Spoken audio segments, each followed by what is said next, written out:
Good afternoon, you guys. Back taxi runway 15, your discretion, and the wind 250 at 4, south table indicates up. Proceed as requested, runway 15, clear for takeoff. Welcome to the 158th Fighter Wing, the first Air National Guard wing to receive the F-35A Lightning II. We, the Green Mountain Boys, have faced and overcome many challenges on our road to combat readiness. From construction, to conversion, to pandemic. We improved the unit, we managed our resources, we led our people, and we executed the mission. This is our story. Our conversion journey began in 2017 with the start of various construction projects that would impact the wing over the coming 5 years. The first construction contract during our conversion was the replacement of the aircraft parking ramp on both Delta and Foxtrot taxiways. This $39 million multi-phase project increased both taxiways to 75-foot widths, increasing the apron allowable loads for heavy aircraft that would accommodate all aircraft in the Air Force inventory and conform to the Unified Facilities criteria. This construction project alone eliminated our ability to continue routine F-16 flying operations on our military base. We had to find a solution that would allow flying operations to continue and not hinder the operations of the nearby Burlington International Airport and the shared main runway.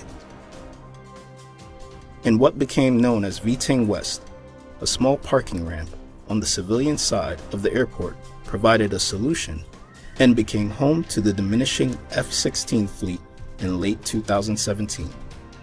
During the operational move of the F-16s to VTing West, airmen saw various challenges, including providing electrical and communications hookups in temporary facilities, navigating airport security restrictions, managing fuel deliveries, and finding adequate workspace for those who were displaced. In addition to the ongoing operations at VTing West, a temporary hangar was erected on base to accommodate routine F-16 maintenance. In total, 12 buildings at the 158th Fighter Wing were impacted by a $76 million multi-phase refurbishment plan. The loss of hangars and facilities during these construction projects ultimately displaced more than 400 airmen. From the operations group taking over the dining facility to the weapons shop being moved into the installation deployment building, all available space was retrofitted towards mission support for our F-16 flying operations. Finally, on a bittersweet day in April 2019, after 34 years of successful flying operations with the F-16, the final 4 jets departed Vermont in a ceremony attended by thousands of military and civilian partners.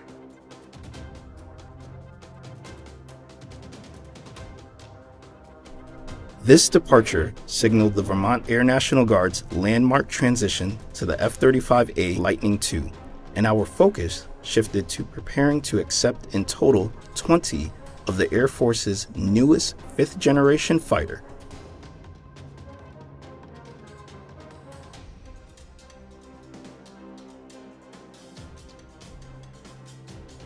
F-16 parts and equipment, now no longer part of the wing's mission, were inventoried and prepared for shipment.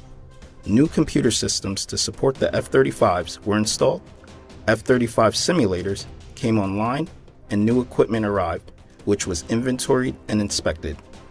Every airman on base was in one way or another supporting the preparation for this new chapter in the Vermont Air National Guard's history. In regards to training personnel on the F-35 platform, the wing had approximately 50 airmen on a 3-year tour with active duty counterparts at F-35 wings across the country. Their task was to not only train on the F-35s, but to find a way to innovate, apply lessons learned, and create best practices for the wing and the Air National Guard as a whole. Finally, in September 2019, the highly anticipated fifth-generation fighters began to arrive, with the first two F-35s touching down at 1:34 in the afternoon of September 19th.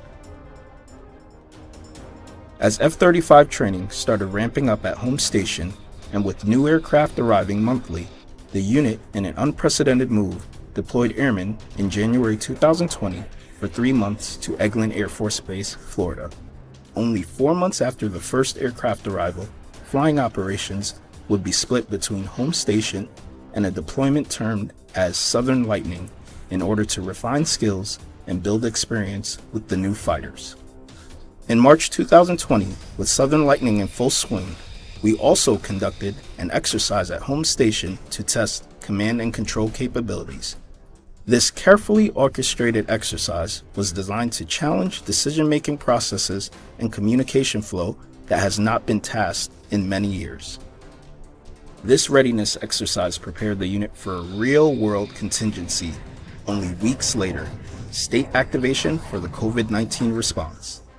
Our initial COVID-19 response included airmen delivering more than 3 million meals, volunteering to work at COVID testing facilities throughout the state, and partnering with the Vermont Army National Guard to construct a 400-bed alternate health facility in 4 days at a local exposition center, which we did 2 separate times, and at one point the facility treated 35% of all Vermont COVID patients. Airmen also completed the contact tracing mission, notifying more than 13,000 COVID-19 positive close contacts. While supporting the pandemic response, the wing also remained focused on their federal mission, continuing F-35 flying operations and preparing more than 70 airmen for RCP-5 later in the fall. RCP is a deployment cycle sending airmen worldwide, supporting operations for approximately 6 months. Despite all of these challenges, from our COVID-19 state support mission to scheduled RCP-5 deployments, airmen were once again leaving for a large-scale 2-week training exercise in August 2020. This time to Volk Field, an Air National Guard base and Total Force Training Center in Wisconsin, known as Northern Lightning. This exercise was our first opportunity to self-assess our ability to mobilize aircraft, equipment, and personnel to a remote location and conduct flying operations alongside a variety of U.S. Air Force, U.S. Navy, and Air National Guard counterparts.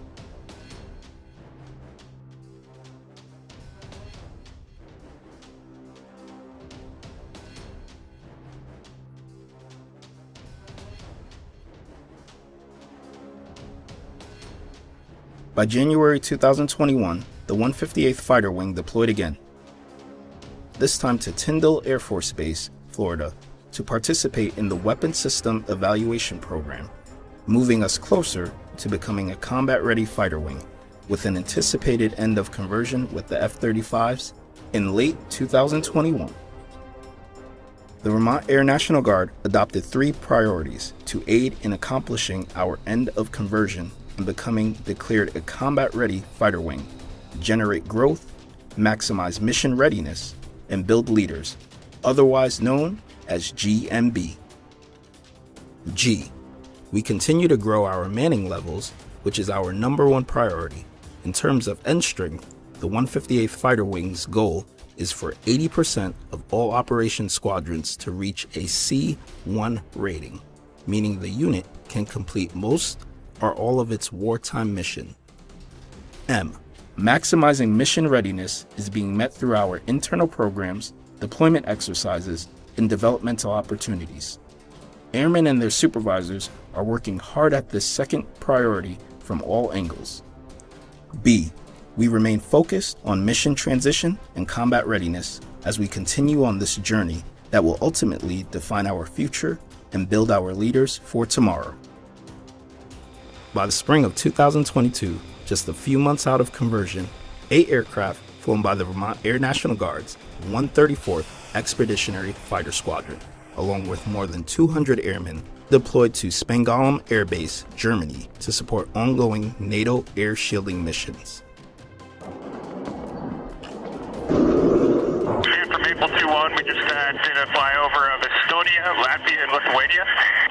And it feels good to be able to be supportive of all of our Baltic NATO allies, so happy to be a part of it. Over the course of the 3-month deployment, we flew more than 450 sorties, totaling more than 2,000 flying hours. They were regularly joined on these flying missions by aircraft from other NATO countries and landed in a few of them for further integration, including Romania, Bulgaria, Estonia, and North Macedonia, meeting with civilian and military leadership to highlight relations between the NATO members. All of our Green Mountain boys returned home safely.